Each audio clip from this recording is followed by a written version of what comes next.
24 फरवरी, बलिदान की खुशी। 2 कुरिन्थियों 12:15। मैं बड़ी खुशी से तुम्हारी आत्माओं के लिए खर्च करूँगा और खर्च हो जाऊँगा।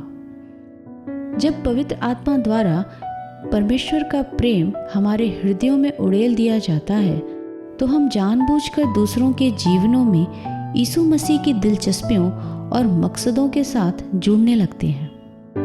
और यीशु मसीह की दिलचस्पी प्रत्येक व्यक्ति में है। मसीही सेवा में हमें यह हक नहीं है कि हम अपनी दिलचस्पियों और लालसाओं के मुताबिक चलें। हकीकत में यीशु मसीह के साथ हमारे रिश्ते को जांचने का यह एक बड़ा पैमाना है। बलिदान की खुशी यह है कि मैं अपने मित्र यीशु के लिए अपना जीवन न्यौछावर करता हूँ। मैं इसे बर्बाद नहीं कर रहा हूँ, लेकिन अपनी मर्जी से और जानबूझकर उसके लिए और दूसरे लोगों में उसके हितों के लिए दे रहा हूँ। और यह मैं अपने किसी उद्देश्य या लक्ष्य के लिए नहीं करता। पौलुस ने अपना पूरा जीवन सिर्फ एक बात के लिए खर्च किया, यीशु मसीह के लिए, लोगों को जीत लाने के लिए।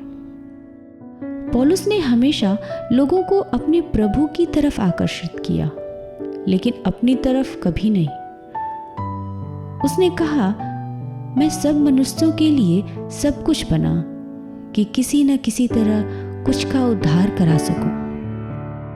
जब कोई यह सोचता है कि एक पवित्र जीवन जीने के लिए उसे परमेश्वर के साथ बस अकेले रहना है, तो वह दूसरों के किसी काम का नहीं रहता।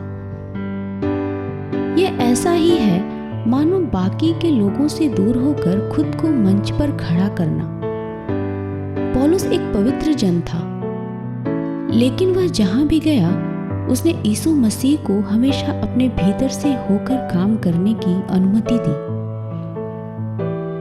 हम में से ज्यादातर लोग सिर्फ अपने ही लक्ष्यों में दिलचस्पी रखते हैं और यीशु हमारे जीवनों द्वारा कुछ नहीं कर पाता। लेकिन जब हम उससे पूरी तरह समर्पित होते हैं तो हमारे अपने ऐसे कोई लक्ष्य नहीं रह जाते जिन्हें हम पूरा करना चाहते हों।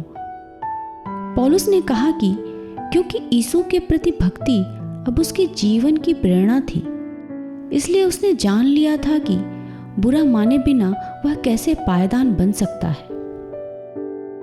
हम समर्पण तो करते हैं, लेकिन यीशु मसीह को नहीं, बल्कि उन बातों को जो हमें ऐसी आत्मिक आज़ादी देती हैं जो पूरी तरह उसको समर्पित होने से मिलने वाली आज़ादी से बढ़कर होती है।